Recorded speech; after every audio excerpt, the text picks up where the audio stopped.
U എയിലേക്കുള്ള എക്സാമുകളുടെ ഏറ്റവും പുതിയൊരു updation എന്താണെന്ന് ചോദിച്ചാൽ, ഇതുവരേക്കും നമുക്ക് യു എയിലേക്ക് നഴ്സുമാരെ പാസ്സാകേണ്ടിയിരുന്ന 3 എക്സാമുകളായിരുന്നു മെയിനായിട്ടുണ്ടായിരുന്നത്. അതായത് ദുബായിലേക്കാണ് എന്നുണ്ടെങ്കിൽ DH എന്ന് പറയുന്ന എക്സാം ആയിരുന്നു കാൻഡിഡേറ്റ്സ് പാസ്സാകേണ്ടിയിരുന്നത്. അബുദാബിയിലേക്കാണ് ഹാദ് അല്ലെങ്കിൽ DOH എന്ന് പറയുന്ന എക്സാം ആയിരുന്നു. ബാക്കി എല്ലാ എമിറേറ്റ്സിലേക്കും ഇതുവരേക്കും UAE MOH എന്ന് പറയുന്ന എക്സാമാണ് പാസ്സാകേണ്ടിയിരുന്നത്. പക്ഷേ ഇപ്പോൾ ഷാർജയിൽ വർക്ക് ചെയ്യണമെന്നുണ്ടെങ്കിൽ ഷാർജ ഹെൽത്ത് അതോറിറ്റിയുടെ SHA എന്ന് പറയുന്ന എക്സാം പുതിയതായിട്ട് അവർ തുടങ്ങിയിട്ടുണ്ട്. ഷാർജയിൽ വർക്ക് ചെയ്യണം എന്നുണ്ടെങ്കിൽ ഇപ്പോൾ SHA എന്ന് പറയുന്ന, അതായത് ഷാർജ ഹെൽത്ത് അതോറിറ്റിയുടെ എക്സാം പാസ്സായെങ്കിൽ മാത്രമേ ഇപ്പോൾ അവർക്ക് ഷാർജയിൽ വർക്ക് ചെയ്യാനായിട്ട് സാധിക്കത്തുള്ളൂ.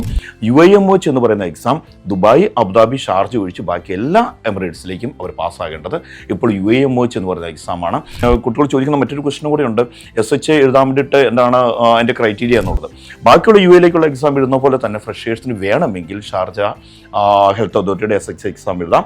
അതുപോലെ തന്നെ, അതായത് എക്സ്പീരിയൻസ് മാൻഡേറ്ററി അല്ല. ഇനിയിപ്പോൾ എക്സ്പീരിയൻസ് ഉള്ള കാൻഡിഡേറ്റ് ആണ് എന്നുണ്ടെങ്കിൽ മിനിമം 2 വർഷമെങ്കിലും എക്സ്പീരിയൻസ് ഉണ്ടായിരിക്കണം.